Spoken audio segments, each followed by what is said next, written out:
What is this? Stop it! Don't open that door! This is the final battle. Blood. Hope this is not Chris's blood. What is it? I'm gonna stab the shit out of you. There are terrible demons. I have made a creature to rule over mankind. Umbrella. I don't have your stone, and fuck you anyway. Do you think we could see Tyrant now? All weak people exist to be eaten. In my restless dreams, I see that town. You promised you'd take me there again someday. Don't come this way! No! Ouch! I'm the light bringer. I'm the fucking universe. Man committed a sin, disturbing the life cycle of nature. The original sin that man is responsible to protect the life cycle. I should have been the one to fill your dark soul with light.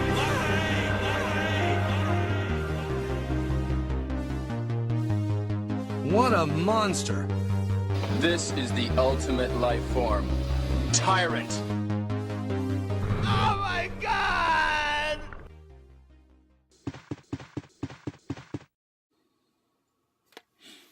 Hello, and welcome to a very special episode of Below the Void. Blair, how you doing today? I am just Ducky. How are you, Donovan? I am fine.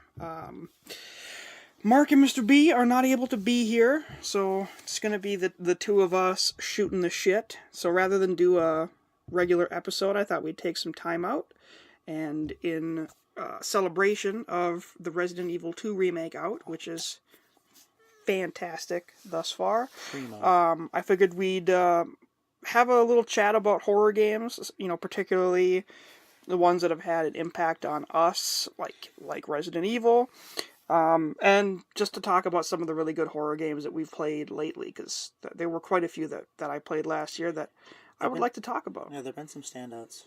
Yeah. They haven't been quite as frequent as in years past, but also the quality has been...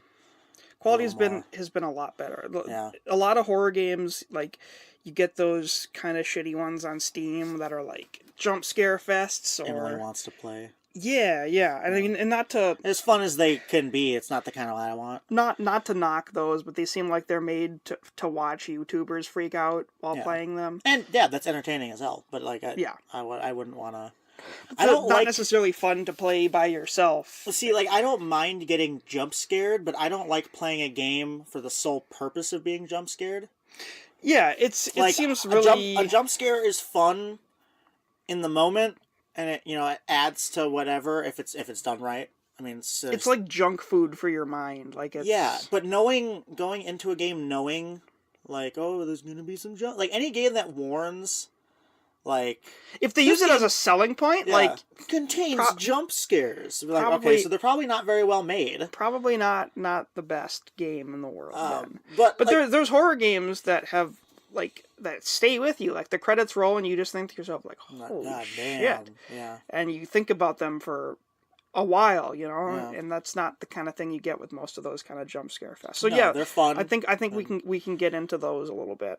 Yeah. So before we go any further, thanks to some really, really shitty YouTube people not, that's the word I'm looking for, disclosing things, the FCC's rules on disclosure are insanely, they're insanely high now. Whereas before it used to be, if you worked in the industry, as long as you disclosed it on your profile or somewhere, that was fine. But now it needs to be, like, clear and, so even if someone doesn't read the description for this episode, they need to know the information. So, as awkward as it is, I have to let everyone know that I work in the video game industry. I work for Activision Blizzard. Everything that I am going to say is my opinion. It is not condoned by Activision. They do not even probably know about this podcast.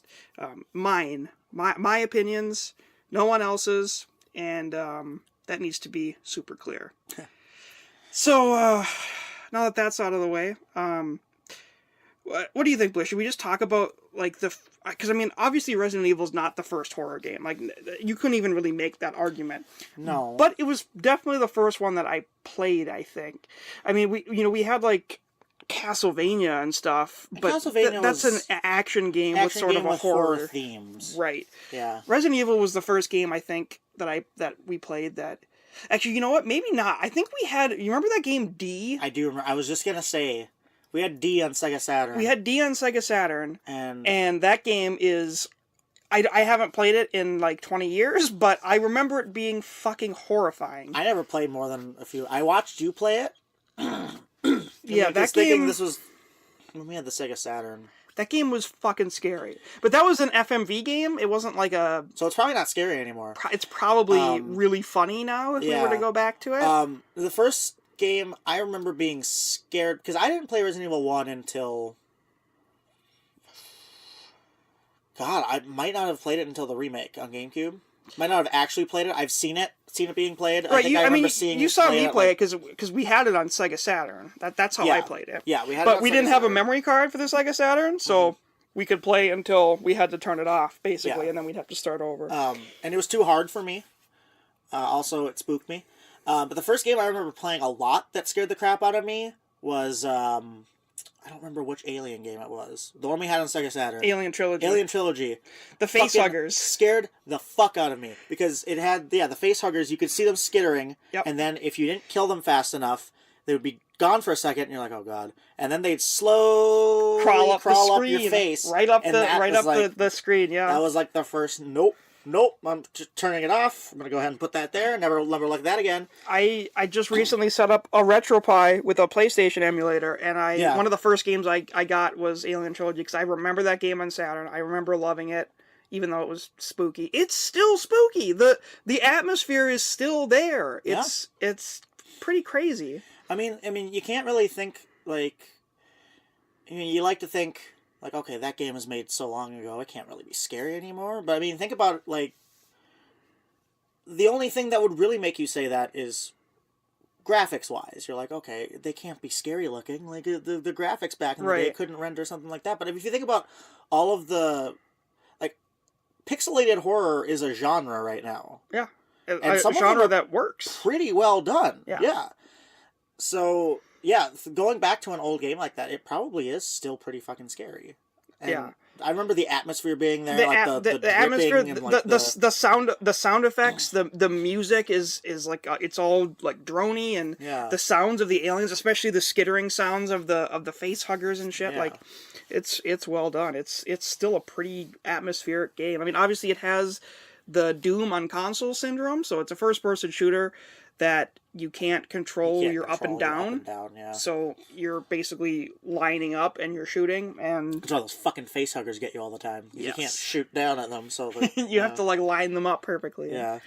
You have to do what I call the polygon aim, where you have to move yourself. Yeah. You have to move yourself to move the crosshair. Yeah. But Resident Evil was the first game that I remember that was the selling point of it was that it was scary, and that it was a coming of age kind of a thing. I was in 6th grade, I think, when I bought it for my best friend Stuart. Bought it for him because I didn't have a PlayStation. I had a Sega Saturn, but I didn't have it on Sega Saturn at that time. So I bought him Resident Evil for his birthday, and we had a sleepover with a bunch of friends where we were playing it, and me and Stuart were the only two that had the stomach to make it through the opening cutscene of that game. There was 3 other guys with us that day. Three other guys with us that night, and they ended up going upstairs to watch a movie with Stuart's parents while we played Resident Evil, because it was just that hardcore, it was awesome. Now it's like this awesome B movie. Well, the uncut version is like this awesome B movie. Yeah, I didn't know that there was an uncut version. Even the director's cut that we got in America still has the opening cutscene censored, where it's in black and white, and you don't get the gore effects. The really good practical gore effects. Yeah, they have these puppets like that of the zombie dogs that are chasing them that you never see in the version we got. Yeah, you see the dogs, you see gore shoot out of them, like squibs and practical effects, and like eyeballs pop out. They just like set up squibs in different parts of the dogs, and just like had a camera on them. Like, okay, pop them off, and they're just like, it'll just every once in a while cut to a dog's head, like the eyeball exploding, or like a squib coming out of its face. It's adorable. I absolutely love it. And like when the guy's getting his neck bitten, you can kind of see that he's holding it there, like a little bit. Like, yeah, because it's a fucking puppet. Yeah. But it looks good, like the gore effects of his neck being ripped out and stuff. Like, it looked good. Yeah. It was super cool, and I can't believe that it did come to America, apparently only on the PC version. But I downloaded a ROM for a PlayStation that sort of interspersed that into the, the uncut gameplay. Game. Another thing, the director's cut, they butchered the soundtrack. The soundtrack to the original Resident Evil is like memorable and haunting and great. Yeah. They replaced it with this fucking jazz fusion bullshit in the director's cut. Yeah, if you have the greatest hits version, like the director's cut with the green spine. I the soundtrack is garbage. It's hot fucking garbage. Take a listen to it. It's a farce. But yeah, the beginning of that game, you get into the mansion and you go down that hallway, and the moment that everyone remembers, like the iconic jump scare, is you're walking down the hallway and the dogs burst out, right? Burst in, yeah. Which is like a shocking moment. Like it's scary. Put it in some way in almost every Resident Evil game since, and it still gets you. Right. You're like, okay, certainly they're not going to do it in this one. You gotta one. remind me, we have to talk about the remake and how they sort of like subverted that to still make it scary, which I think is really cool. Yeah. But a couple of moments that I want to talk about in Resident Evil, having played through the original one fairly recently, that I think today stand out as being still scary, at least to me. The first time you exit the house, which is kind of near that corridor with the dogs, you end up in a fenced-in area where there's some green herbs. You remember that part? Yes, I do. There's also a dog in there. Yeah. But the way the camera is, you come in and you can see the door and you can see yourself, and you can't see pretty much anything else in the distance. Yeah. But when you open the door, you hear immediately the dog, and you hear it coming towards you, and you can't see it. Yep. And it's so unnerving. Mm-hmm. And even more than the dogs breaking through the window, that just the way the camera is perfectly positioned, the way the audio starts getting louder and louder as the dog comes. I was like, you know what? I know there's green herbs there. Fuck it. I turned around, went out the door, and I didn't go back until I had like a shotgun and a bunch of ammo and stuff. Shoot it out of the air. The other part, and it's another sort of brilliant trick they played with the static camera. It's the first time you encounter a giant spider. Do you remember that? When you're in the guest house after you leave the mansion, you go through the yard.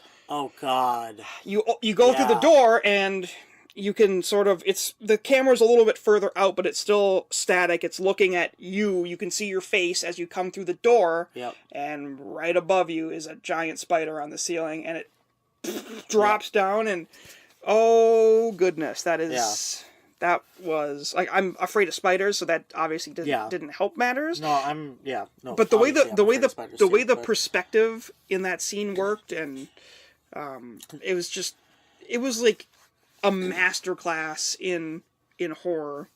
I've heard a lot of speculation, or it might even be a fact, that the static camera angles were a sort of something they did because they had to, because of the technology of the day. Okay. Like, in order to make the environments look as good as they could, they had to be like sort of the pre-rendered backgrounds, and because of that, they could only move the camera certain ways. Yeah.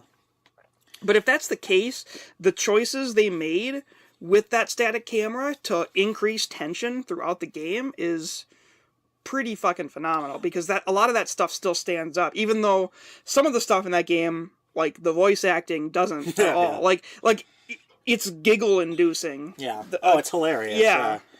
It's almost every single line of dialogue is like, yeah. Why'd you say it like that? But then they shut up, and the score kicks back in, and you start playing the game some more, and you're like, I'm unnerved again, even though this is, a ridiculous scenario, a ridiculous game that we're playing. Yeah, I mean, even the loading screens being the slow opening of a door or slowly going upstairs. Right. I think that is definitely a technology thing, because the PlayStation, it had to load that data, so... Yeah, but the fact that they did that, and, like, it's quiet, all you can hear is the sound of the door opening or the sound of your footsteps slowly going up the stairs.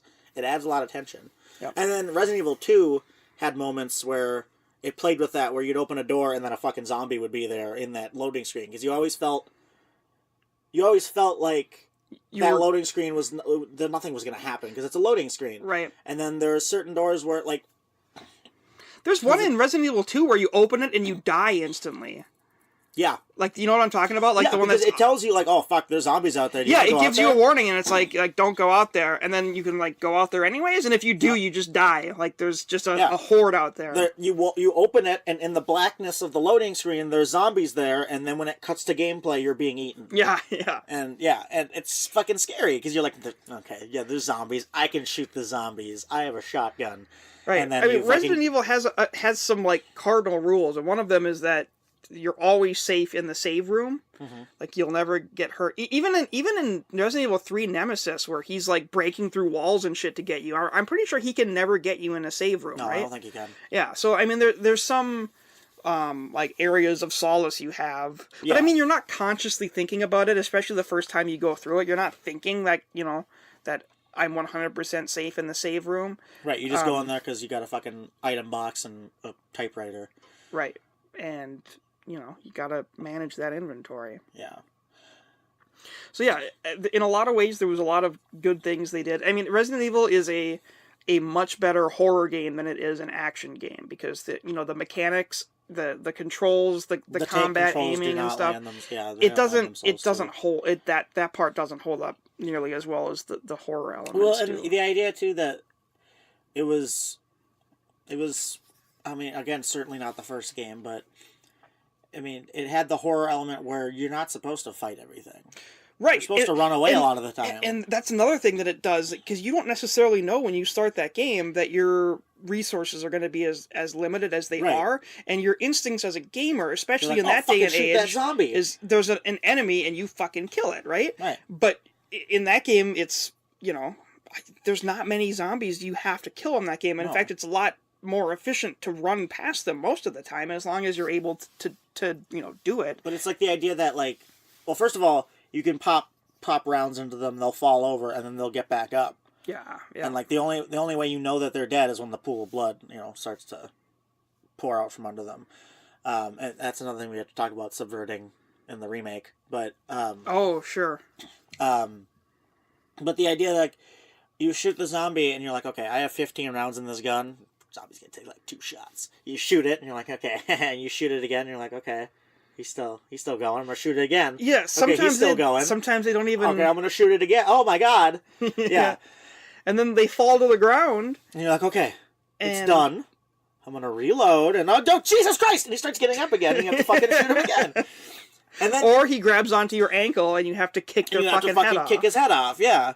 And you think, like, okay, he's down, I can walk past him now, and then they fucking grab you, and you're like, oh, Jesus Christ! And you fucking, like, struggle, and because of the way the game is, that damages you. It doesn't hurt you a lot, but it hurts you. It hurts you enough. You don't want that to happen, It hurts you enough, so, you're sitting there, and you've wasted bullets that you probably didn't need to. You've been attacked when you probably didn't need to. But then there's the idea that if you leave it, you're going to have to go back to that point at some point, and there's going to be a fucking zombie there still. Yep. So you're like, I just want to get rid of the zombie, but I shouldn't waste the resources to get rid of the zombie I can walk past. And then to add insult to injury, when you come back to the mansion after you leave it for a while, you have to come back to the mansion before the end game part. Yep. Every zombie that you killed in the mansion before leaving it is replaced with a hunter, which if you haven't played Resident Evil, a hunter is a sort of amphibian-looking green very dangerous enemy where if they jump at you and hit you, they will take your head off in one hit and you will die. Yep. And they themselves take a lot more damage to kill than a zombie does. Very fucking fast. Yes. So if you're playing the game as Rambo, you better be prepared to have to deal with those hunters. Yeah. Which is another, kind of cool. It's a dick move, but it's kind of cool at the same time because it's like your pacifism is sort of rewarded because you still have to maneuver around the zombies again, but they're much easier to maneuver around than a hunter. They're not going to cut your head off. Exactly. Yeah, the horror, and I mean, the instinct when you see something scary, and I think that's why a lot of horror games nowadays don't let you have weapons. Sure, because the idea it adds tension and you all that have stuff. you're gonna have to figure out another way, right?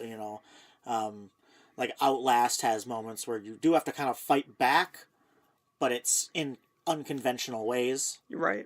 And if you had just a gun, then depending on how it's done, it could take away some tension. But the idea of I think it's scarier the idea of having the gun. And needing to realize when you should use it and when you need to just let it go. Right. A game that I think did that really well was Condemned: Criminal Origins. Yes. It was a game where you had a gun, but the bullets were so incredibly you would hard pick to them come up by. You would find a clip of ammo that had 2 bullets in it. You're like, oh, okay, I'll take that. Right. It's not like you wouldn't find a box of bullets. You would find an enemy's spent magazine with a couple of rounds. Yeah, you'd find you'd kill an enemy who has a gun, and you'd pick up his gun and be like, oh shit, he had 2 bullets left. Right. All right. Okay. Well. So you have this extremely useful tool, but you realize that it's not enough. Right. And I think that was one of the scariest experiences I had playing games. Condemned was is fucking scary. Condemned is a fantastic. And horror you game. had good there was competent melee combat and stuff, but the fact that you had to, it forced you to get up and personal with these dudes who were gonna fucking kill you, and they'll ambush you, and they'll drop boxes on your head and shit, and completely disorient you. Yep. And then by that moment, you're in a fight and you can't get out of it. It's either him or you. And any other game, you could be him. Any other game, you could be like, oh, that guy, bop, shoot him in the head. Yep. And if I remember right, in Condemned, a headshot will kill them. Yes, more often than not. It does. But in those situations when they're running at you, you're probably not going to be super accurate, so you have to Yep. Yeah. Yeah, Condemned was great. The only thing that kind of took the tension down in Condemned was you had a taser that had unlimited ammo, but it was on a cooldown. Yeah. But the taser was basically an I win button because it would disorient them or disable them enough that you could just take them down. Hit them. And you'd deal more damage to them too. Yep. So one smack to the head will just completely take the them taser. out. It would have actually. I wonder maybe there is a hardcore mode where you didn't have the taser. I think that might be a little more tense. But that game is great. Yeah. I think the thing that happened is Amnesia: The Dark Descent came out and was fucking horrifying, and you didn't have any way to fight in that game. Yep. And I think a lot of people said, "Oh, the reason that game is so scary is because you can't fight." Yeah. But there is a bit of truth to that. But the other reason that game was so scary was because it was fucking scary. Yeah. It was well done. It was a well-crafted game. And that would be a thing where if you had a gun with ammo in it the entire time you were playing that game, it would still be scary because the things you find in that game, the enemies that you come across are not exactly killable in a conventional way. So I think that argument is a little bit invalid when it comes to Amnesia. Oh yeah. I mean, what the fuck would you do to the thing in the water? Right, exactly. There's no you have to outsmart it. That's the only thing you can do, which is what you end up doing, because you don't have any weapons. A really good example of kind of having it both ways, in my opinion, is the new Call of Cthulhu. Yes. Where it has a scene where you do have to fight, and it's really interesting the way they did it. I could see that being kind of a polarizing scene, because the game sort of has a certain tone and a certain pacing to it, and towards the end you get to a part where you have to get from A to B through essentially a town that is full of enemy combatants. Yeah. And they're running at you, and the only thing you have to stop them is your gun. Yep. And it's not an action game, so the way they do it is You have sort of an RPG system of stats that you're increasing as you complete your investigations. Yes.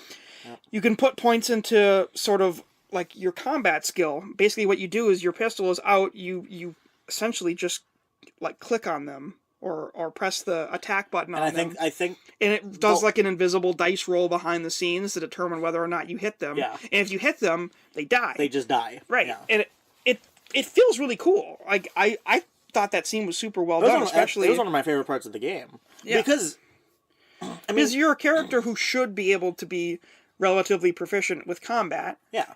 Who like they show you in the beginning of the game carries a pistol on him, so you get into a scene where it makes sense to use it, and he uses it. And I thought that was awesome, and they did it without like changing the actual, like it didn't become a shooter, you know? It was still the same game. The idea was that like you didn't see your ammo, but you had ammo. And when you were out of bullets, you were out, like he's like, oh shit, and he puts it away like. Right, and that was another thing. Yeah, you don't have an ammo counter.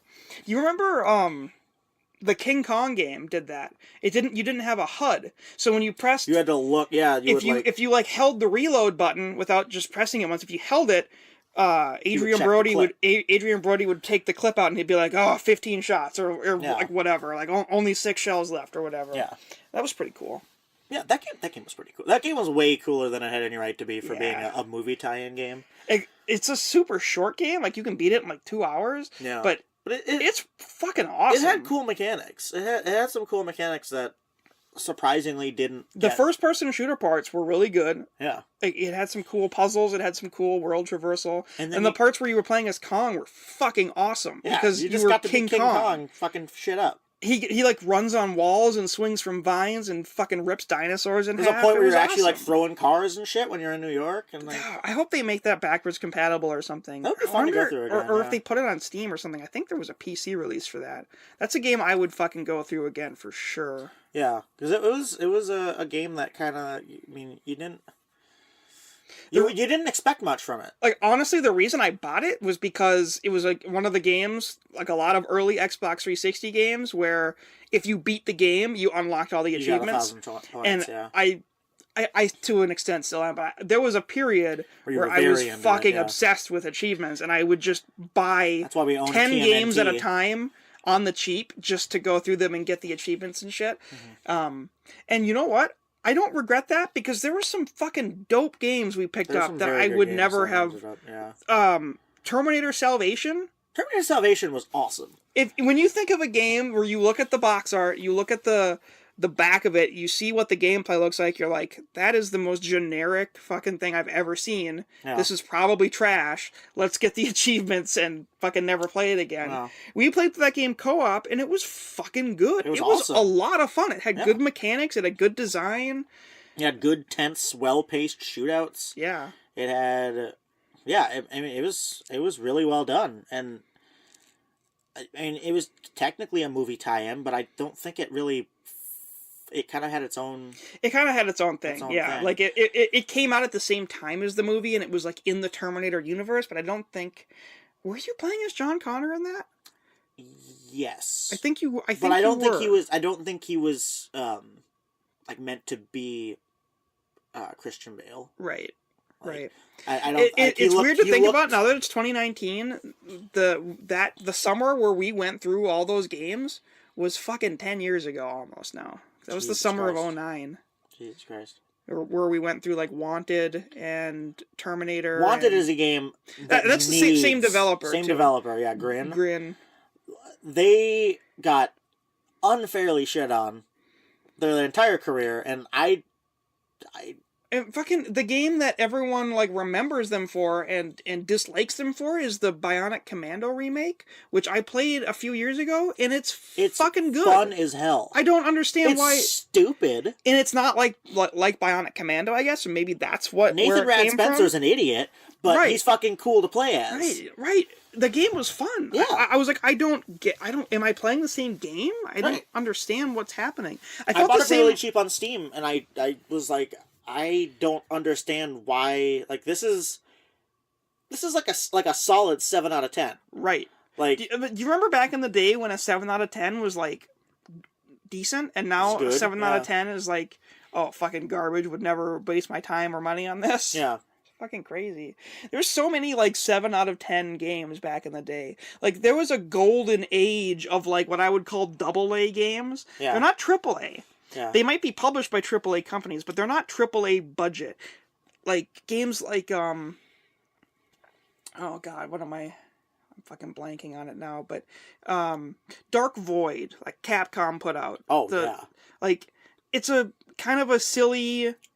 third-person action game with decent mechanics and a cool flight system where you can take off on a jetpack. Slightly wonky. I played through that game playable. for the first time last year, because it's backwards compatible on Xbox. I played through it, and I didn't try to give it passes on stuff because it's so old. I just played it like a game that I wanted to play, and I still thought it was pretty decent. Yeah.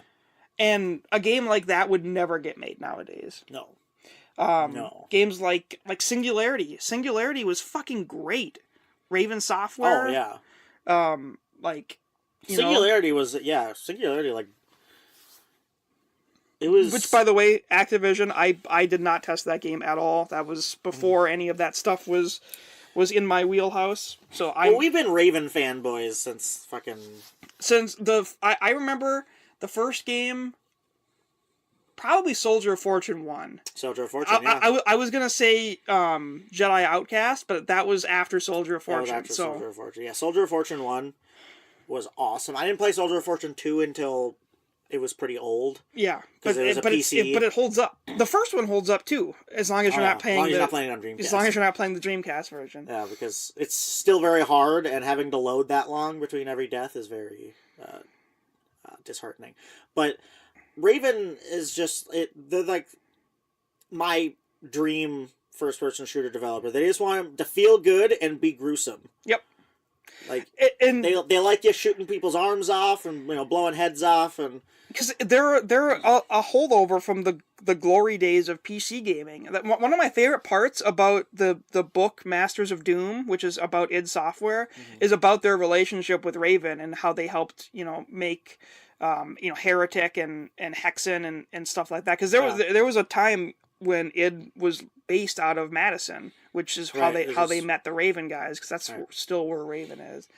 But yeah, there was a time where Raven was making games, and every single one of them, I will fight you if you don't think they're good. Fucking Singularity was a fantastic gem. Singularity, Wolfenstein. Their version of Wolfenstein, the 09 Wolfenstein, was fucking phenomenal. Yep. X-Men Origins Wolverine. Oh, yeah.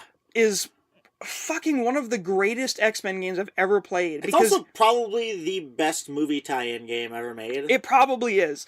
The thing that sucks is it's in licensing limbo, because like it's one of those things where Activision published it, Raven made it, Marvel licensed it, and no one knows who has the rights to put the damn game out again so that people can fucking play it, or even just like make it backwards compatible so I can play it again without busting out the 360. But that game was phenomenal. If you haven't played it, it's a hack and slash kind of game played from sort of the God of War perspective. Yeah. But you're Wolverine, and it's a hard M. When you slash when you slash people with your claws, they come apart.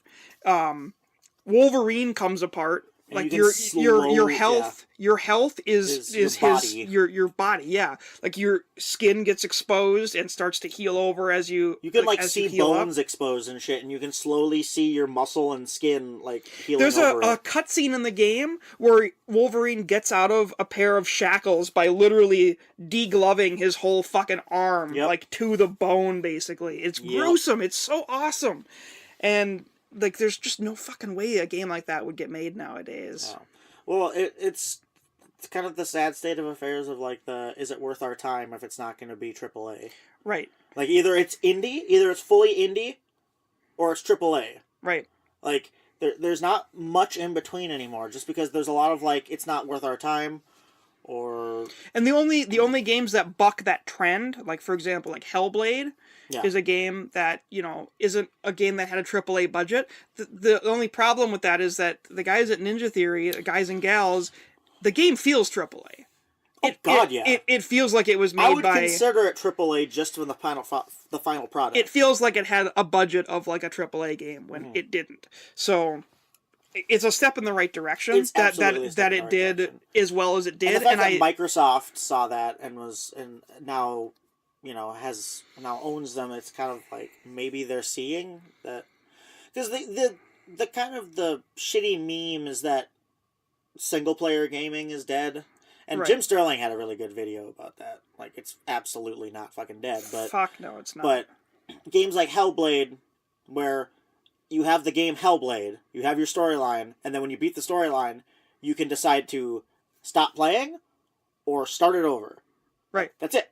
That's you play the game, you beat it, and the game's done.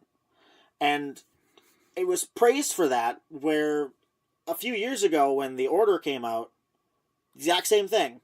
About the same length too. It's almost like Hellblade might be a little bit longer, but I don't know. I don't know if I can chalk that up to Hellblade being harder, and being a little more cryptic. But The Order came out, and I fucking loved that game. I loved it too. I thought that game was excellent. It was such a well crafted. It was half movie, but. So it was really fucking good. So was Metal Gear Solid 4, and people fucking loved that. Right.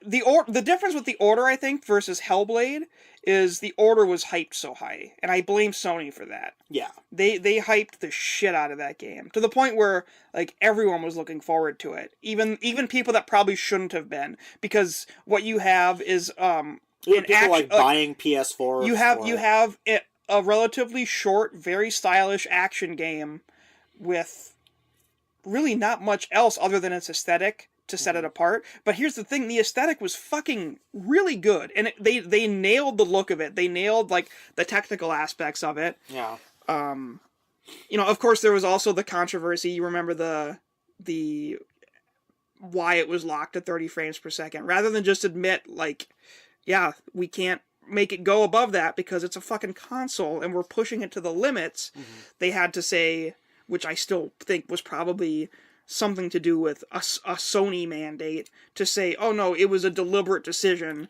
to make it feel more like a movie. It's like, just admit that you can't hit 60.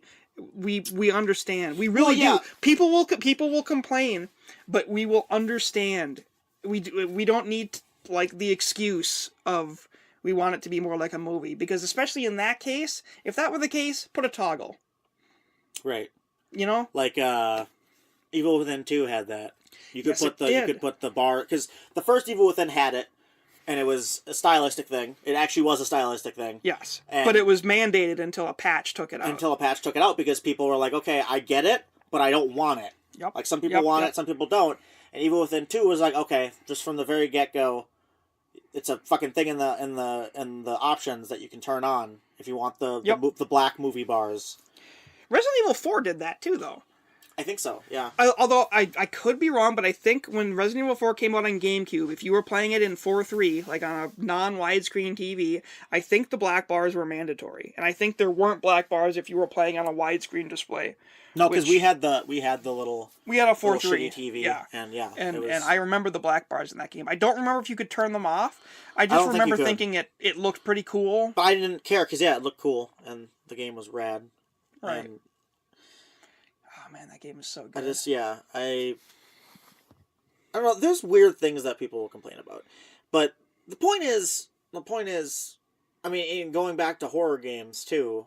And their single we did kind of go off on their single player experiences, like, right? I mean, and there have been some pretty good multiplayer ones. Like, a lot of people like the Friday the 13th game, Dead by Daylight or whatever. I picked it up when it was on Super Sale after they put the single player challenges in, where you play as Jason and you just try to. It's like Hitman basically, but you have to kill the teenagers in a certain way. Yeah, it's Naughty Bear, but you're Jason Voorhees. And I think that, as an 80s slasher fan, that's one of those things where it's like, yeah, that was worth the $10 or whatever I paid for it. Yeah. But I don't have much of a desire to do the the horror multiplayer thing. I don't really have much of a desire to do anything multiplayer anymore, because I'm old and I don't have time to have other people ruin my fucking experience. Fun. Yeah. Co-op things that are co-op, like Destiny, where it's like it just throws you in with randos. Right. They're a lot less stressful. Yeah. Because almost nobody has any sort of desire to talk to you in that situation. Correct. So, and that's something that doesn't bother me, but I understand the kind of the kind of being burnt out on multiplayer in general. It's just like because people have fun ruining other people's fun. Yes, they really do, and it's like I don't think it's a statement of society or of human nature in general. I think it is. No, but it's the anonymity. It's the fact that no one's ever going to actually know who you are. And, you could say, I'm going to come to your house and fucking cut your head off. But, like, you don't mean that because there's no possible way that you... Right. You have the people who are like, I'm going to find your IP address and I'm going to find where you are and I'm going to come to your house. Yeah. I'm like, okay, calm down. Well, you get into the next game, you'll do well. It'll be fine. And it's just human. It is human nature. Like people like knowing there's no consequences for the shitty things they do. Right. You remember when Mark was really good at Mortal Kombat 9? Yes. The one that was just called Mortal Kombat, and he would play it on. He would come over to our house and he would play it online on my account, and he would fucking mop the floor with people. He would mop the floor. He was fucking good, and some salty kid that he fucking beat sent me a message on Xbox Live, a voice message. It was like, fight me legitly or I'm going to take your account. I'm going to take your account. Like he thought something about Mark's victory was illegitimate, even though... I'm going to take your account. And you're like, okay, please, describe to me how you're going to take my account. Please. Yeah, please. Please, as a thought exercise, please. Describe to me your plan to take my account. But yeah, that's the idea. And, I mean... horror games being multiplayer is kind of a weird niche thing right now. There's not a whole lot of it out there. So, for the most part, they are single-player experiences. And honestly, that genre alone is a pretty good statement of how single player isn't dead. No, single player. If games are going to be only multiplayer, they don't need to be video games anymore. You know what I mean? Like the fact that there's a computer that can simulate being another person for you, or can control the action and let you play by yourself, is why you play video games. Play video games, yeah. Like, don't get me wrong, the social aspect of multiplayer gaming is phenomenal. It's awesome. It's a great feature to have, but single-player gaming is not. If single-player gaming dies, then gaming is dead. Yeah, exactly. In my opinion. That's the argument that, like, people like Jim Sterling and stuff are saying. Like, they're saying, like, calm down. Yes, multiplayer is a big thing, but it's such a small category of gaming as a whole. Right. Like, yes, multiplayer games get the most attention right now because they're fun to talk about. They're fun to, build a community around. You have YouTubers playing, like, Fortnite and PUBG and stuff like that. And the idea isn't even necessarily that, Battle Royale is like the trend now, right? Right, whereas a couple years ago it was MOBAs. It was MOBAs, yeah, and it's ever-changing. And that's the thing with multiplayer, is that multiplayer is something that has to keep evolving, whereas single-player experiences can be, like, you can have a game that's a single-player experience that harkens back to something from before, and it can still feel fresh and new because it's... I don't know, it's just how video games are meant to be. Right, like you said, some of the stuff that back in the day, I remember back in the day, like, one of the worst things you could say about a game in, like, the early to mid 2000s was that it was linear. When people were like, the game is linear, it has one set path, we love games that are open. And now we've had so many open world games. So, I mean, don't get me wrong, some fucking incredible ones. Yeah. But we've had so much of that freedom of choice stuff that when you get an experience that's crafted to be A to B in a certain way, you realize that those open games don't have that level of moving from A to B, of, like, the levels flowing. And you think about level design, it's so much more of a crucial thing in a game like that. Like, the way the level flows, I don't think a lot of people give that credit. Like, there's people that's their job. That is level design. A level designer, that's their job. And you don't realize that there's an entire group of people working on this video game that are just working on the level and the flow of the level and how things are presented to you and when they're presented to you, and like where you're going to find pickups, where you're going to find pickups, where your secrets are going to be, where doors are going to be, where locks are going to be. Like the idea of, like, you get into a level, you get to a point where you're like, okay, this door's locked, I need to go find a key. And then you can turn around and be like, oh, haven't been there, that's probably where I want to go next. Like, the idea of, like, a level, you don't realize that the level is guiding you without guiding you in a certain way. Right. Yeah, exactly. That's what a good level design should do. It should tell you the rules without explicitly showing them to you, or without explicitly telling you. One of the things that I liked with that sort of level design theory thing, and I know, Blair, I already told you about this, but I was playing through Medal of Honor European Assault. Oh, yeah. Which is it European Assault? It was the first one they released on PC. I think it was European Assault. That sounds right, but... It's the first one they released on PC. It's developed by a group called 2015. And it came out in the early 2000s. And one of the first things that happens in the game is you come upon a door that's locked. You go to, like, open it. You hear the sound of the door, you know. Yeah. And a tooltip comes on the screen that just says, when you come across a locked door, don't worry about it. It can't be opened. You can't find a key for it. Move on.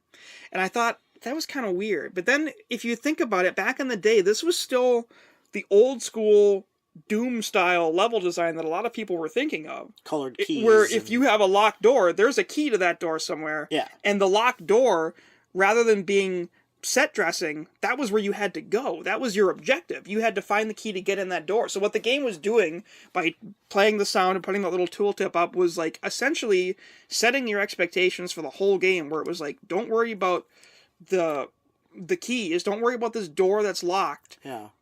Follow the objective. Stick to your team, you know.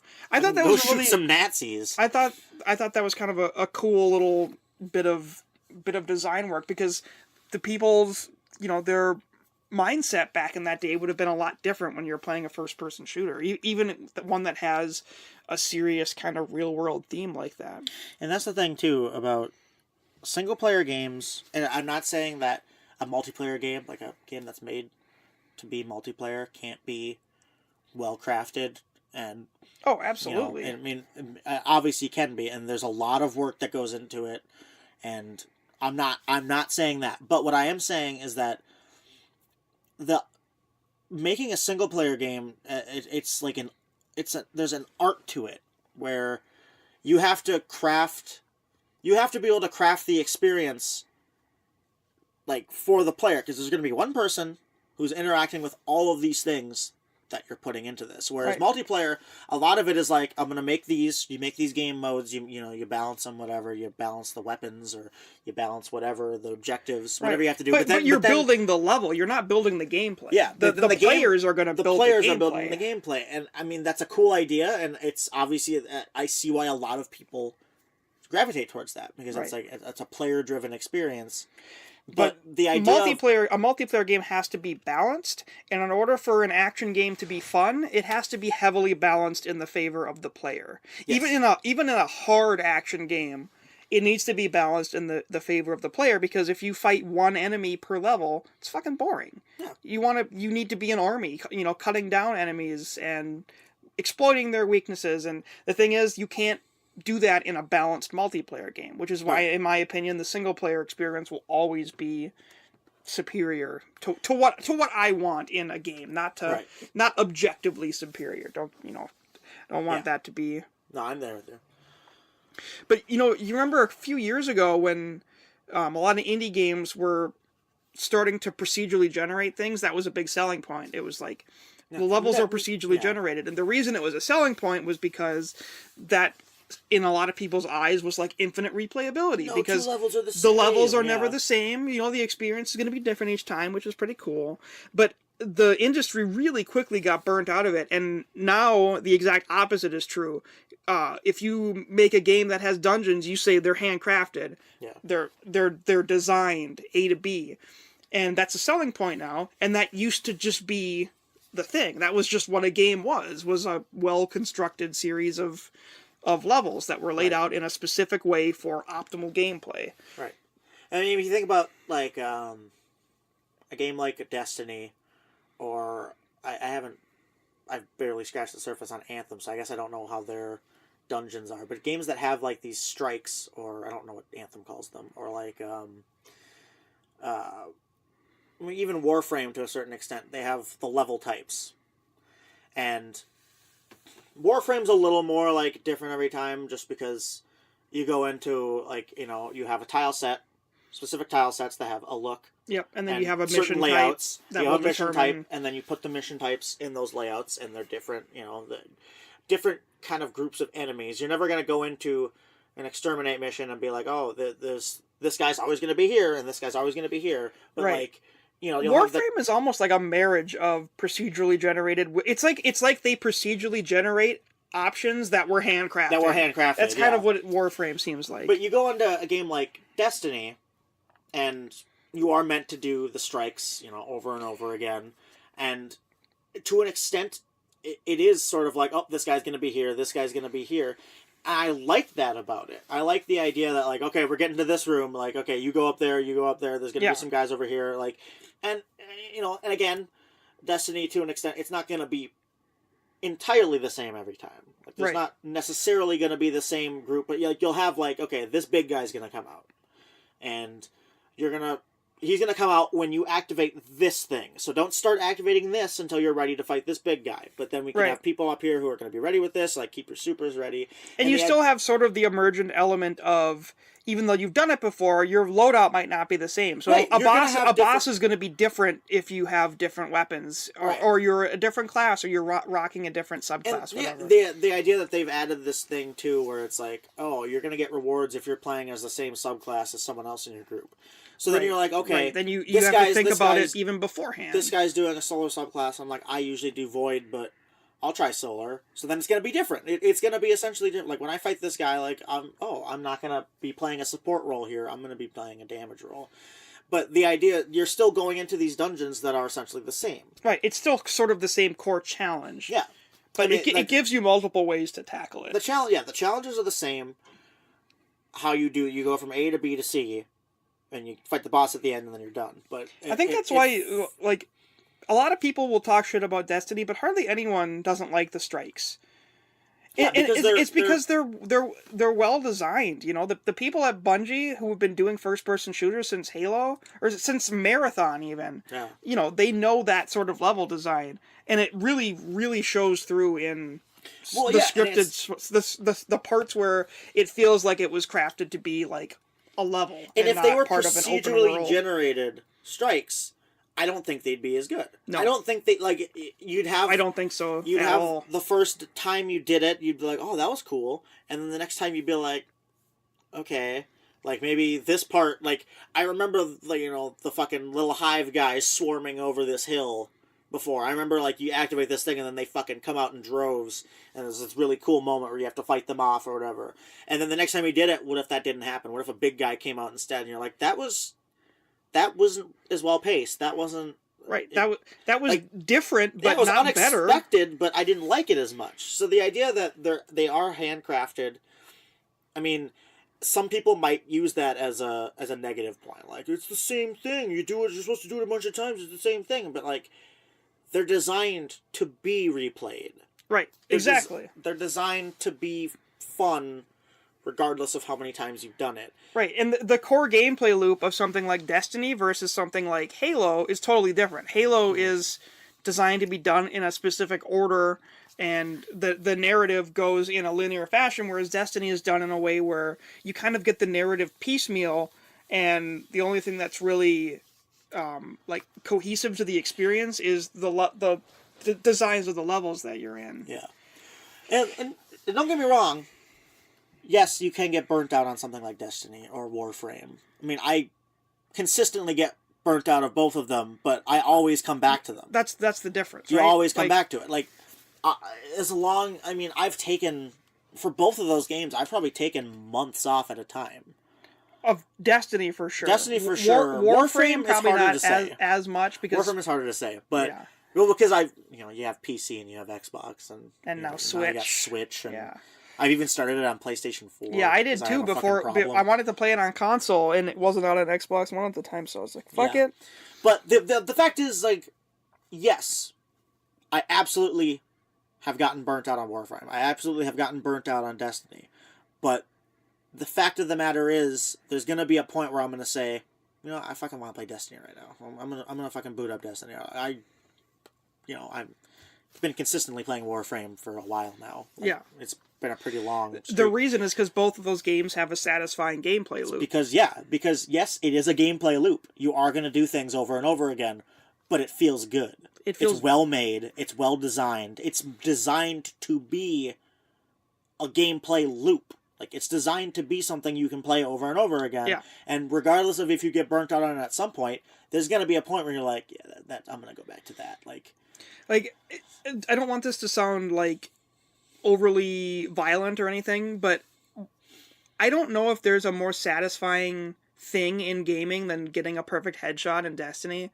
The combination of, like, the feedback on the controller, the visual feedback of, you know, it's a teen rated game, so it's not gory. No, but like, each alien has like an effect that happens when you shoot them in the head. Like, right, like the Cabal have like that steam, that black steam that shoots out. Yeah, the steam that shoots up. The Hive, and like it looks like their head comes off, but when you look at them, it's there. It's just like their helmet flew off and like steam shot out. Their helmet off. Yeah. But the combination of that with, you know, the audio, you hear this nice crisp like shing kind of like hit marker sound when it lands. Yep. The controller just ever so shakes, slightly just that, vibrates to let you know that you've done a good. You done a good, yeah.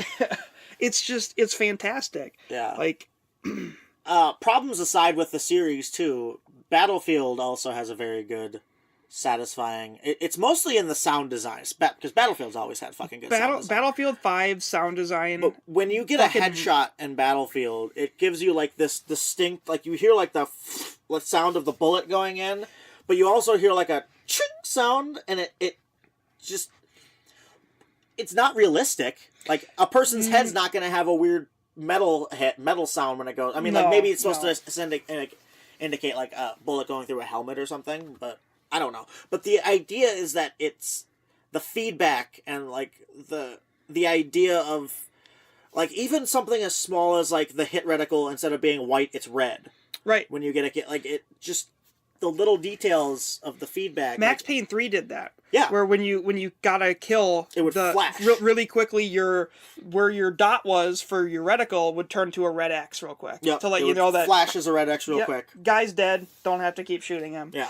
But of course, it rewarded you if you did keep shooting them by showing you a cutscene. The kill cam of your bullets still going into. Yeah. That game is fucking phenomenal. But it's the little things, and that's what a single player experience really focuses on. And there's so much like craft that goes into just every little experience that a lot of people overlook, and it's what makes me appreciate the thing in like I remember too, one of the things when I was in school for game design, we didn't have a lot of design classes, but when we did, one of the things that every book we read, one of the good things, I went to a pretty shitty school, but the good thing was the books they chose were written by people who were actually in the industry. So the books they gave us were fucking on point. And one of the things that was noted was like the difference between a good level and a great level is pacing. And pacing is what separates a single player game from a multiplayer game, because no matter what you're doing in a multiplayer game, every match of like Call of Duty or Battlefield, no matter what match you're on, no matter what type of match you're on, no matter what your loadout is, no matter what map you're on, the pacing of every game is the same. Yeah. And that pacing is sometimes exactly what you want, and sometimes, at least for me, is not at all what I want. Mm-hmm. And single player, being able to sort of craft the pacing as you go is awesome. Can I get on my fucking soapbox and tell everyone one thing I fucking hate about some modern games? Yes. If you are playing a game, if you have a single player game, and for no reason other than to be hardcore, in quotes, you don't allow the user to pause, fuck yourself. Fucking Dark Souls started it, and now fucking every faux hardcore game in the world is like, oh, single player? Fucking bring up the menu? That shit ain't pausing. You can't pause. A multiplayer game, I get it. You can't pause a multiplayer game. Well, yeah, I understand that. But... Dark Souls, I get that there's sort of a multiplayer component where you can be invaded, but I think you should be able to turn that off and... No, what Dark Souls should do is, it should do what Resident Evil does, where you have a pause menu, and then you have your inventory. And your inventory doesn't pause the game, but you can pause the goddamn game. Right. Like, yes, if you need to fucking, like, it adds tension. You're like, oh, fuck, I gotta reload, and oh my god, okay. Like, I need to pick up these bullets, but I don't have room for them, so I need to use this thing, I need to drop this thing really fucking quick, and, like, that makes sense. But if you just need to go pee in Dark Souls, and you're like, okay, I need to find a fucking corner that no asshole's at, right. Like, or I can wait until I get to a bonfire. Like, I get it, but... My bladder isn't gonna deal with that. Now, Dark Souls almost has an excuse, in my opinion, because it has the invasion mechanic. I played through a game recently called Immortal Unchained, which is, in my opinion, a flawed, but in the pit of its soul is a lot of good ideas, and it really wants to be a good game. And I played through it. That really helps. Knowing that the developer wanted to make something cool and it wasn't a cash grab. It makes it so much easier to overlook jank when there's some heart to it. Yeah. But it's sort of a Souls-like. There's absolutely zero multiplayer components. There's no way to be invaded. There's no way to... There's not even like a leaderboard where you can compare scores or whatever. And you can't pause the game. Because it's a Souls-like. Because it's a Souls-like. It's like, guys, come on. Yeah. Ugh. Yeah, it's an annoying trend. It's... it's a trend that I get. I understand it, but let's move on. Let's move on. Let's move on. Let's make the start button pause again, please. Yeah. Like, if your game has to... If the game doesn't let you pause just to be hardcore, then maybe your game isn't very hardcore. Right? Because, like... Immortal Unchained very much was. That game is ball-grindingly difficult. Yeah. It sort of has Bloodborne syndrome, where you pass a plateau and then it never gets any harder, and actually does start to get easier because as you start to out-level stuff and you start to figure out strategies. Yeah, the second half of Bloodborne was way easier than the first half. It took me about 30 hours to beat Immortal Unchained the first time through, and then New Game Plus 1, which is supposed to be incrementally harder, took me 3.5 hours. Because you were already so powerful. I was so powerful. I I could one shot some of the bosses. Yeah. It was crazy. But anyways, that's beside the point. That was me jumping on my soapbox real quick. I wanted to take a minute to talk about, since we've gotten way off the topic here. We've already mentioned Call of Cthulhu a little bit, but I think we need to talk a little bit more about it, because that game sort of it was on our radar because we're big Lovecraft fans. Yeah. Like, the mythos is our shit. Mm-hmm. So we were really looking forward to it ever since it was announced. But I think it kind of took a lot of people by surprise when it came out, because the Cyanide Studios did it. They're not the biggest or most prolific developer out there. I believe they're Polish, right? I think so. And this game... There's a little bit of jank to it, Oh, it's definitely a low budget game. Right, you can tell that it's not a high budget AAA game, but they fucking made the most of that budget. They nailed it. Like, the things that are a little janky are the things where you're like, I don't fucking care. Like, that doesn't detract from the experience. Right. And they purposely do things, like, one of the things that the jankiest part of it is probably like the lip syncing and the characters' facial animations and stuff, but they purposely film it in a way that sort of obfuscates the people's faces. It's like stylish, or you're very rarely looking straight on at someone while they're talking. Right. And the tone of the game, the level design, the puzzles were really easy, which part of me kind of wishes some of them were a little more in-depth, but at the same time, the narrative kind of pushed you so forward that getting stuck on a puzzle, I think, would have been detrimental to the overall experience. So I actually think it was probably a good choice on their part to to keep the flow going. And it was not a jump scary game. No, but it had some... I don't even know if they were... Like, I think there was maybe 2 of them that were scripted. But there were moments in that game where I had to pause it and just take a minute. Yeah. I was like, fuck, I didn't realize, like, I was that on edge. And then something happened and I was like, okay, hold on. Just gotta catch my breath. Yeah. Just gotta hurt, like I didn't realize that it was affecting me like that, but holy shit.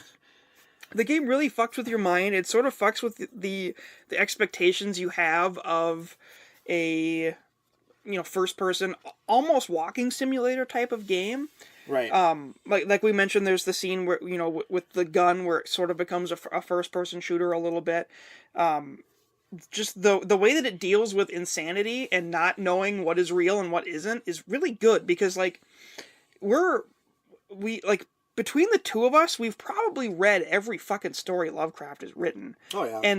And many that are just that are inspired by the mythos, whether it's the old school stuff like Frank Belknap Long or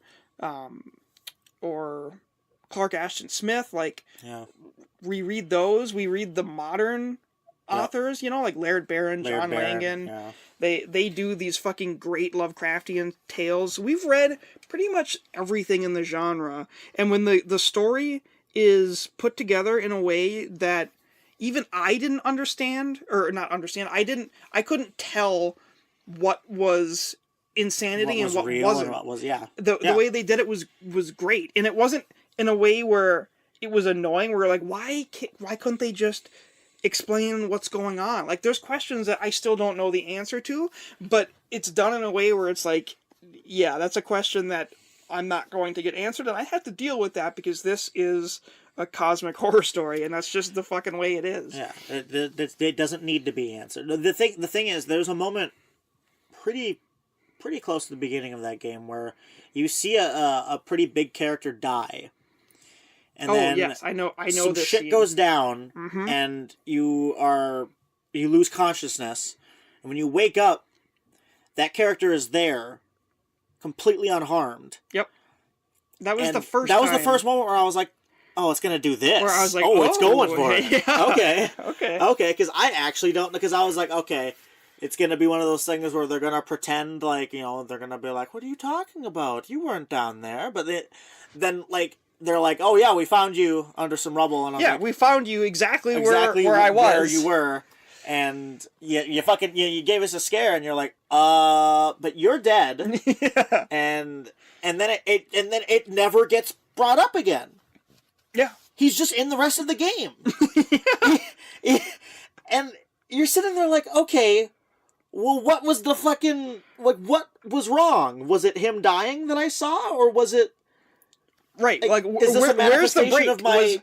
Did I hallucinate him dying, or is everything after that or the am I hallucinating all of this? Yeah. Right, and it never explains it. You have reason to suspect that could be the case, based on shit that happens to you after. I don't want to give any spoilers away. I would say if you have the means to pick up Call of Cthulhu... And you're at all interested. in the subject matter or Seriously, the genre... give it... like I said, it's not perfect. No, it's not. There's parts of the game that are that you might be a little annoyed by, but the actual overall experience of that game, when the credits rolled, I was like, yeah, fuck. It like you just sort of sat there like quiet, like you're just like, oh, wow, yeah, like, holy shit. The last game I played that affected me in that way was A Machine for Pigs, the Amnesia sequel. Machine for Pigs, I beat A Machine for Pigs basically in one sitting.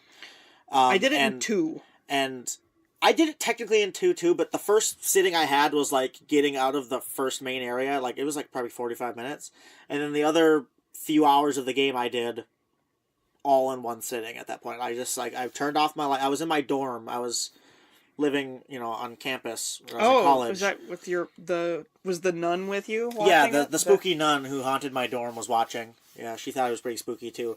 But I got home from my classes, and it was October, so it was dark out already.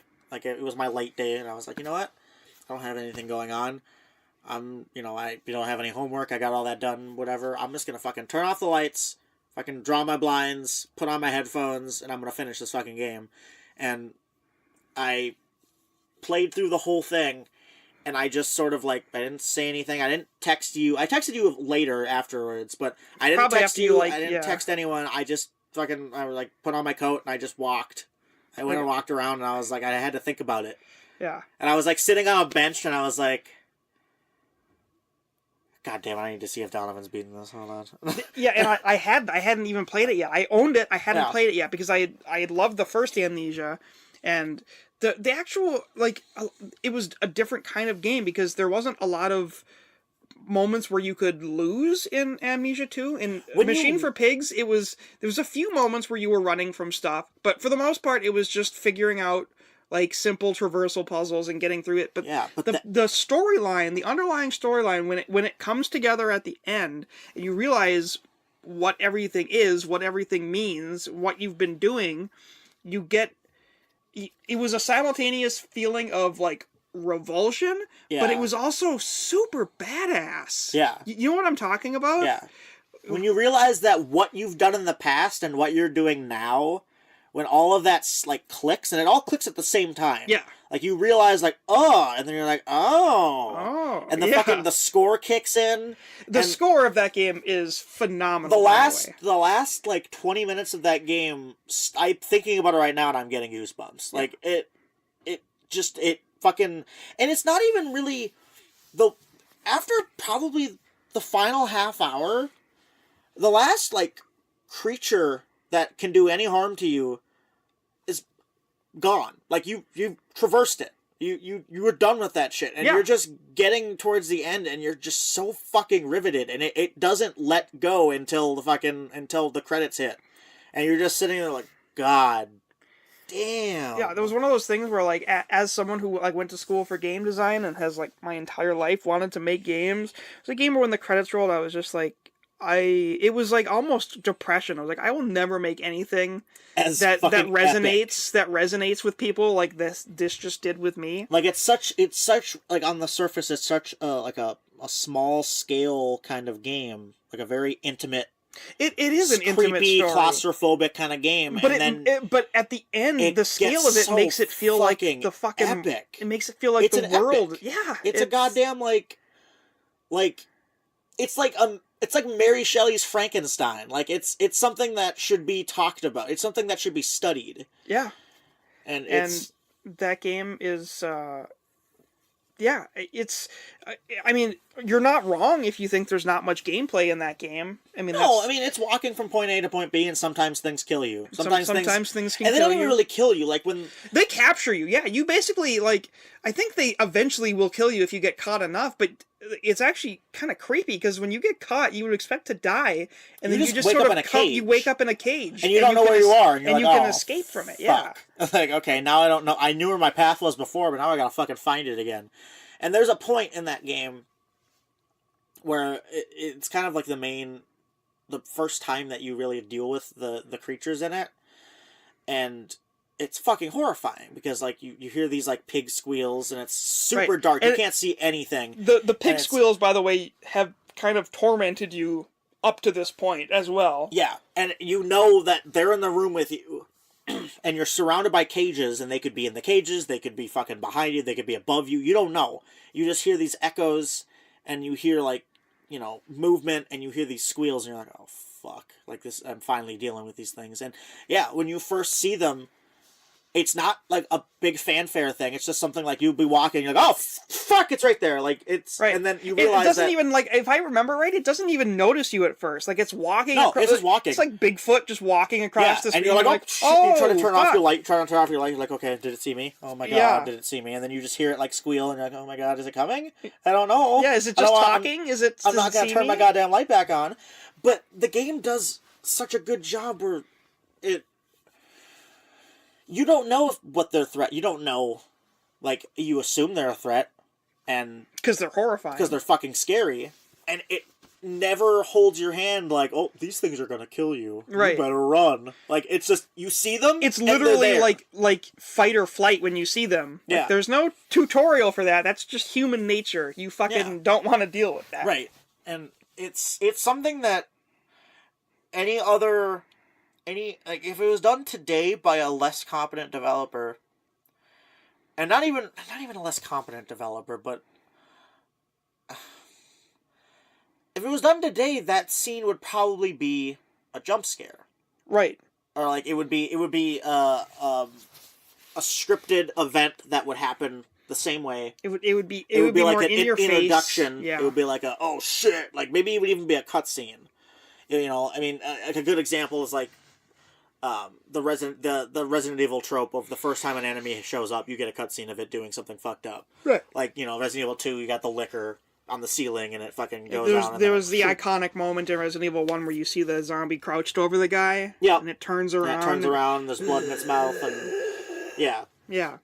That kind of stuff, and that stuff works. But it can be the idea of Machine for Pigs, and it really becomes apparent why it's done like that later on in the game. But the idea is that it never tells you that these are enemies. Right. It never says like this thing's gonna kill you. And yes, they will attack you when they see you, and they will capture you. So like, you're never really sitting there being like, I don't know what this thing wants to do with me. Like, does it want to kill me? Is it just putting me in there because it's like, I don't know what you are, but you're getting the hell out of my way. Like, it never explains that. Right. And that makes it so much scarier. Yeah, in my opinion, it did. It made those scenes extremely unnerving. Because, yeah, I got caught by it the first time, and I was like, oh, shit, I'm dead. Like, what happens now? And then I wake up, and I'm like, oh, I'm not dead. Yeah, now I'm in a different part of the... I'm in a different part of this exact same room, and I don't know where I am now. Like, I need to find where I am, and they're still in here with me. Yep. And I'm like, well, shit. They're a threat, but I don't know what kind of threat they are. Yeah, the game, even more than the gameplay and the level design, even more so than like the atmosphere, which is phenomenal in that game. The narrative, which could have been a throwaway thing, really was not. It was a dark, disturbing, extremely well told tale. It played, like I said, it played like an old novel, right? Like a very like, and it matched the aesthetic too, which was I thought was a gothic novel, and incredibly like the way characters talked, and like even their names. You know, Mandus, yeah. Like it's a very old school, like it feels like it's an adaptation of an old fucking. It feels like it's an adaptation of a novel that came out at the same time as Frankenstein, right. Which is, I think, exactly what I wanted out of that game. Yeah, and it's another one that gets a highly recommended from the Bernines boys. It's intense. It's definitely something you're gonna have to prepare yourself for. Right. Because set aside 4 hours. Set aside 3 hours to beat the game and an hour to decompress afterwards. An hour to decompress and figure out your life after your life after amnesia. And yeah, like I said, again, A Machine for Pigs and the first Amnesia. Neither of them are perfect games. No. Neither of them are like...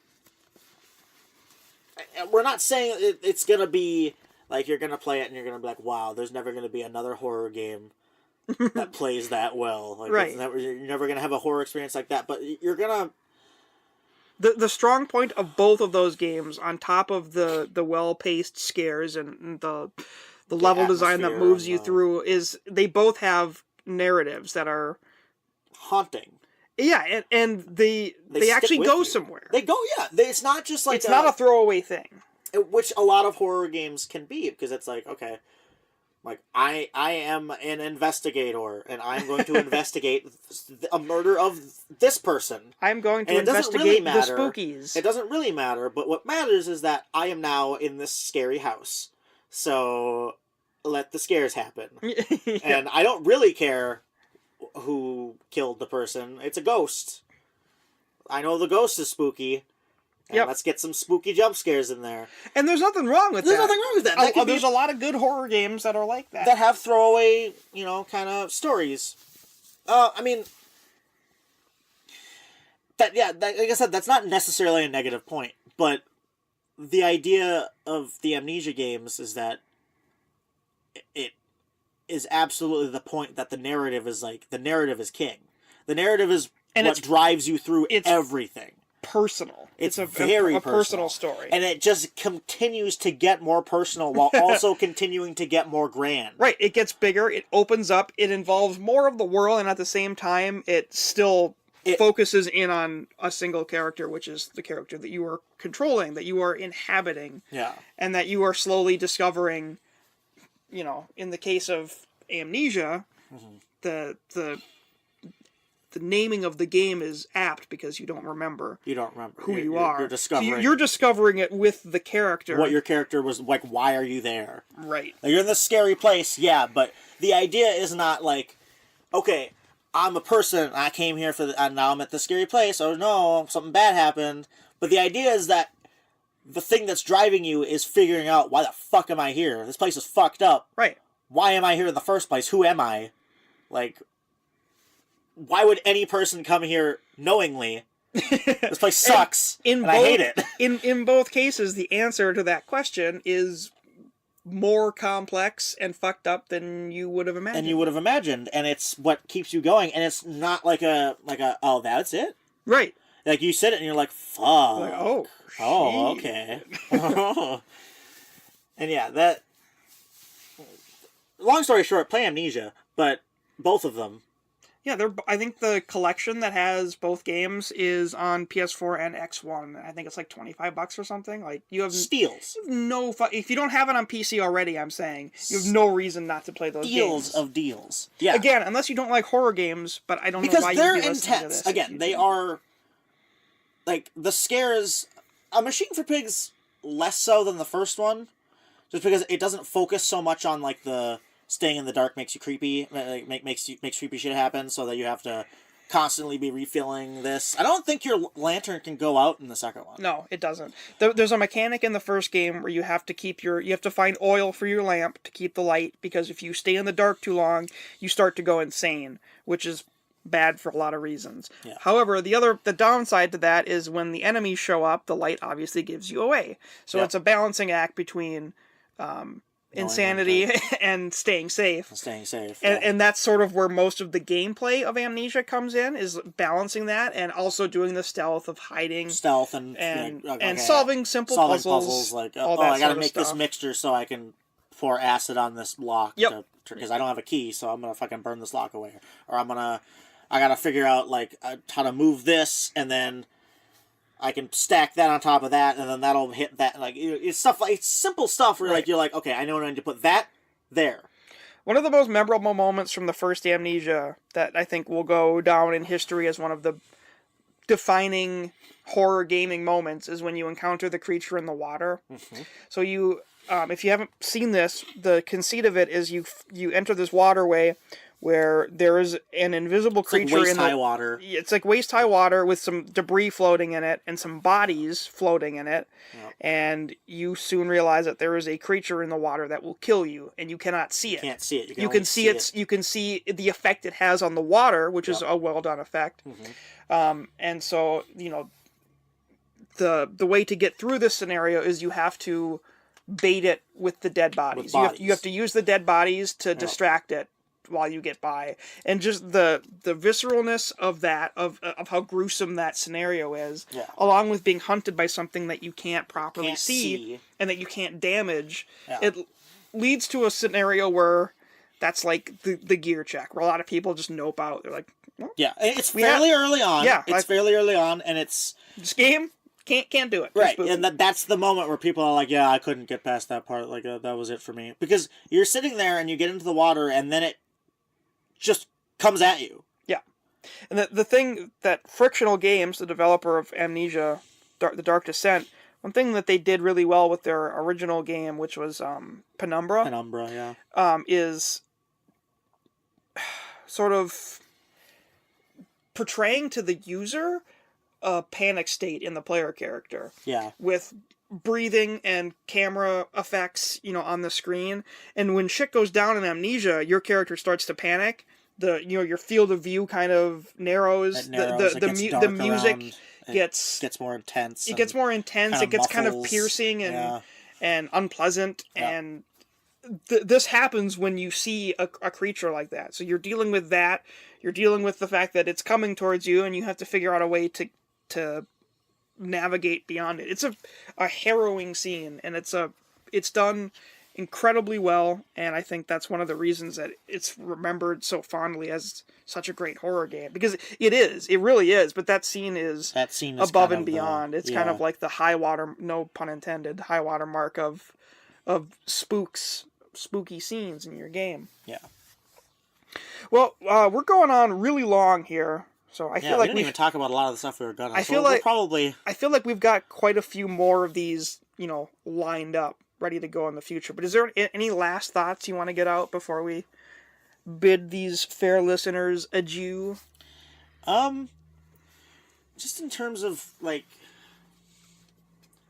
this year so far, it's January. It's January, obviously. Yeah.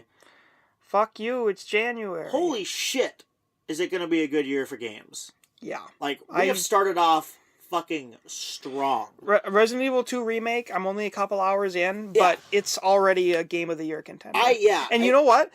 2017, same thing happened with Resident Evil 7 came out, and January fucking blew me away to the point where I was like, this is, games are going to have to work pretty fucking hard to take this off of my, my, top 5. Yeah. That game is phenomenal. And Resident Evil 2 is...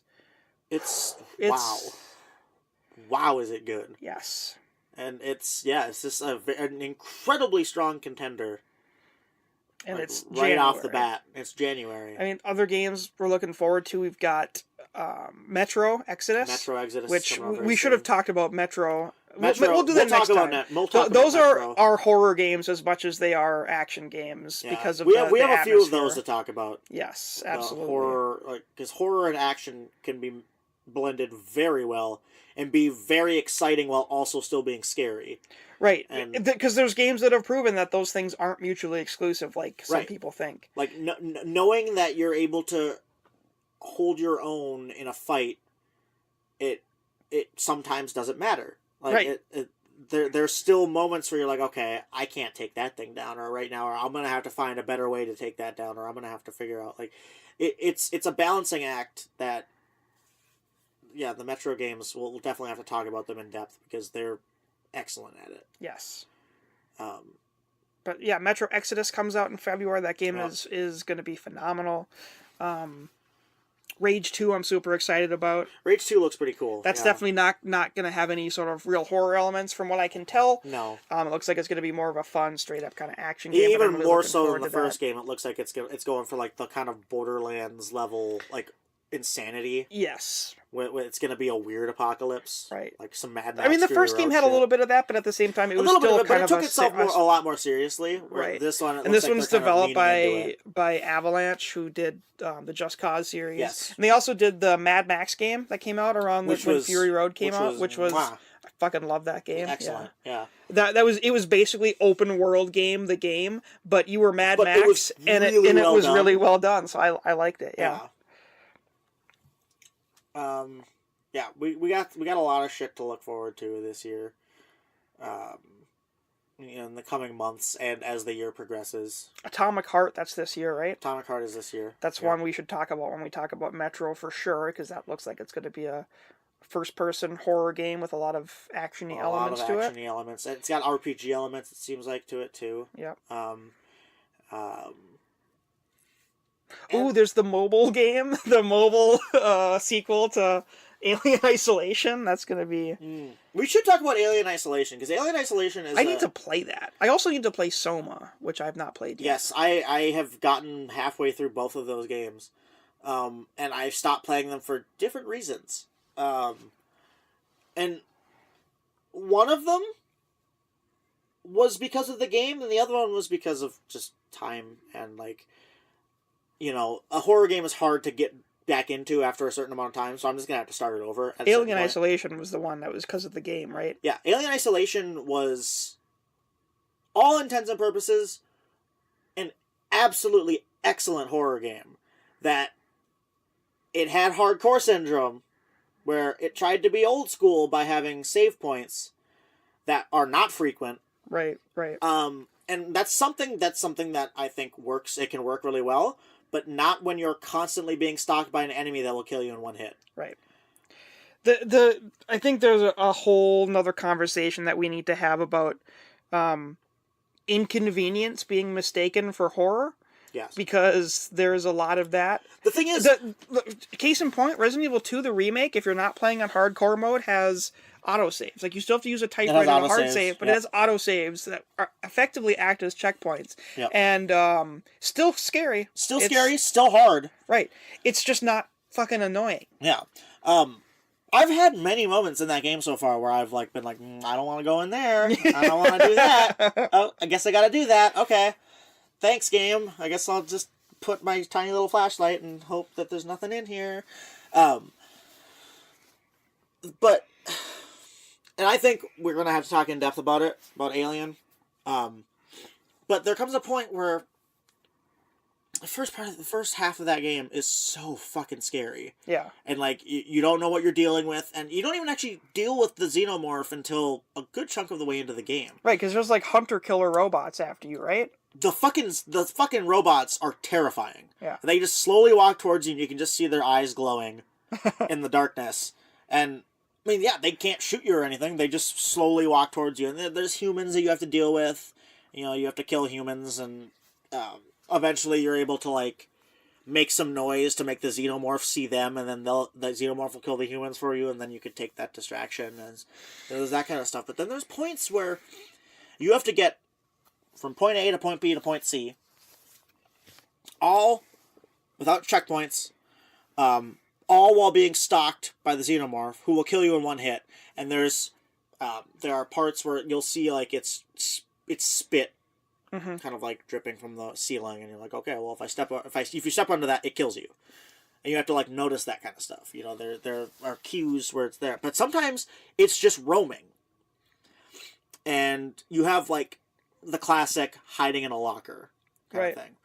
And there are parts where it feels like there's nothing you can do to make it go away, and you're just stuck in a locker. And that's not fun. Right. And it seems like you can get stuck in there for extended periods where it's like I can imagine the first couple of times that happens being scary. Being super scary. And the 10th time it happens being really annoying. So I'm not saying anything about Alien Isolation. You've seen me play parts of that though. Yes, I have. You'll be sitting I've not played the game yet. It's on my list for sure still. But I remember a specific moment. You were playing something with your headphones on, and I was playing Alien.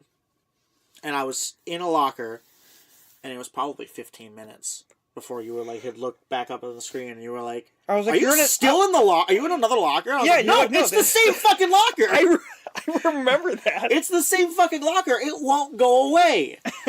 This piece of shit won't leave. I remember I was like, are you sure it's not bugged? Are you sure it's not a bug where it's supposed to leave? I was so turned off by it, I never went back to it.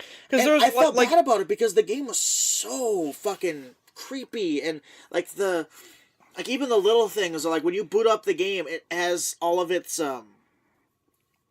logos and stuff with a VHS filter over it, and it looks like it's the weird 80s looking terminals that are on the ship, and it you're sitting there oh yeah, I'm fucking ready, and the first half of the game is really like that, and then it hits a point, and I don't it could be a get good thing for me, but it really felt I think it's more a get patience thing, and sometimes I'm for sure I'm in a place where I just cannot play a stealth game because I do not have the patience. It's the idea I can have the patience if you let me keep progress. The idea of Alien is the part that I'm on in it is you have to get this place, activate this thing, then you have to get to this place and activate this thing, and then finally when you get to the third thing, you keep going to these places and it's okay, fuck, this thing that I need is on this part of the map. And there's no save points at all in it. And you're being hunted the whole time. Right. So you get to the end, and then you just it means nothing. What you did meant nothing. There's nothing you can do to get that back. You just have to do it again. And there's a chance that when you do it, the alien won't leave you alone. And you'll be stuck on the first part for 15 minutes in a fucking locker because it's like AI pathing won't leave that area. I think that might be a bug, because like when you play a game like Outlast where you can hide in lockers, one of two things will happen. Either you're safe and the guy will make a couple of passes and be like, no. Yeah, and or they'll give you a cue, like, I'm leaving. Like, or he'll have seen you and he will open the locker and pull you out and kill you. Yeah. Like, those are the two things that'll happen. So I'm thinking 15 minutes stuck in a locker. I'm really is too hoping long. It was a bug, because that game was too good to fucking completely shit the bed. Yeah. Yeah. And that's something I would like to go back to, but again, it's a horror game, so I'm probably gonna have to start it over. So there is an absolute shit ton of games we can talk about. If you know, we planned on talking about a bunch of games that we really didn't. Right, because I think we got a little more in depth than we had originally intended. But lovely listeners, if you have games that you want to hear us talk about, write in. Send us an email, info@belowthevoid.com, or check out our website at belowthevoid.com. We've got a forum. We'll get a topic set up for... we already have one set up for show ideas. Which you can talk about games in there, but we'll have a separate one. We'll have a separate one just for games. Whether it's stuff that you want us to talk about, or whether you just want to get a conversation started with people in the community about games that you like. If you want to tell us a story of a time when a horror game has affected you. Oh yeah, we eat that shit up, dude. Yeah. I love. I mean, and we try to play most of the shit that comes out, but there are things that I'll go on Steam and I'll be like, what the fuck is that? That looks cool. What the hell? It came out 3 years ago. What the shit? Yeah. So there are games, lots of games slip under the radar. So yeah, I mean, if there's something that we didn't talk about, whether or not we didn't get to it, didn't think to talk about it, or have never heard of it, please. Let us know. We'd like to get the community involved, get people talking, because, I think the gaming world is, in some ways, the most toxic it's ever been. Oh, God, yeah. But it's also...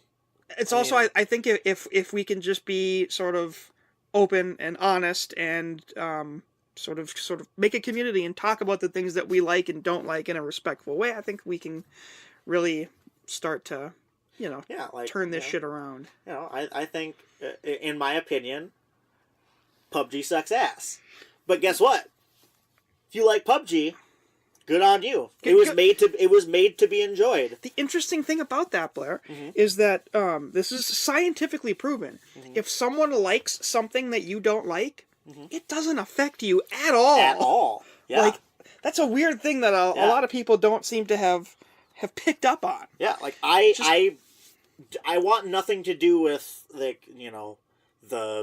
PUBGs or even the DayZ kind of the survival multiplayer games where I have no desire to play those. Don't care about them at all. Don't care about them at all. If that's your jam, if that's your favorite thing, if that's what brings you joy, fucking good on go you. for it. Good on you. I don't think I'm not one of those people who is like, someone says, "Oh, I play video games," and they're like, "Oh yeah, what do you play?" And they only play Call of Duty, they only play FIFA, or they only play PUBG or something like that. That does not make you less of a gamer. No. That just means you play a certain type of game. The gatekeeping gatekeeping in the gaming community is ridiculous. Is so insane. Like, the fact that I'm 31 years old, I've been playing games literally since I was old enough to pick up a controller. Same with you. And the fact that there are some people out there who try to make an argument that we're not gamers because we don't like certain things is a level of absurdity that I can't even wrap my fucking brain around. It's like, why? What difference does it make if this person likes this kind of game? And, why would it matter, first of all, what you think about them as a gamer? I don't care if it's your grandpa and he plays Minesweeper on his old computer. He's a fucking gamer at that point. Yeah, okay? if all you play is mobile games, they're games. They're games developed by developers who make games. Right. They're meant to be played. They're made to be played, whether you like them or not. Right. It's what they are. It's what they are. And a lot of the toxicity just comes from like, oh, you're not a real gamer. It's an elitist thing, and there's no reason to be like that. No, there's really no reason to be an elitist on anything. But games especially, because games are made to entertain you. They're meant to be fun, and people that try to take the fun out of it are just awful. If a game entertains you, even if you're the only person in the world the game entertained, fucking good on you. Yeah, absolutely. Like, if you can find enjoyment in even the shittiest game, fucking good on you. Do it. Fucking live your best life, goddammit. I could not agree more. So yeah, let's get positive conversation keep it started. Civil. Let's keep it positive. Even if you have negative things to say, have a positive attitude about it. Exactly. I say PUBG sucks ass, but really what I'm saying is I don't like PUBG. Right. It's not for me. Battle Royale is not my thing. It's not my thing. I've tried. I cannot have fun with it. Yeah, and that's the thing. I've moved on. I know I that it's don't not begrudge anybody who likes it. That's the thing. I don't. Not at all. There's a reason it's popular. People like it, and if people like it, hell yeah. It kind of comes back to the Principal Skinner meme that no, it's the children who are wrong. It's the children. Yeah. But anyways, they're not gamers. I am. We're excited to get this community started. We'd love to be able to talk with you guys and see what you like, what the stuff that you want to talk about, what resonates with you, what do you want us to talk about. Yeah, and if you don't, like, let's say you've played Amnesia and you hate it. If you think it's Stinko Deluxe, let us know why. Yeah, I would like to know why. Like, whether it's too spooky, not spooky enough, boring, whatever. Like, fucking, we'll start a conversation. Just, don't be an ass. Yeah, I think nice. we just need to learn how to properly express opinions without going to the extreme, and I think as adults we're all capable of doing that. Just remember that if somebody doesn't like what you like, doesn't mean they don't like you. Just means they have a different opinion, and everyone's entitled to it. Everyone is entitled to the opinion. So yeah, that'll be cool. We'll look forward to hopefully.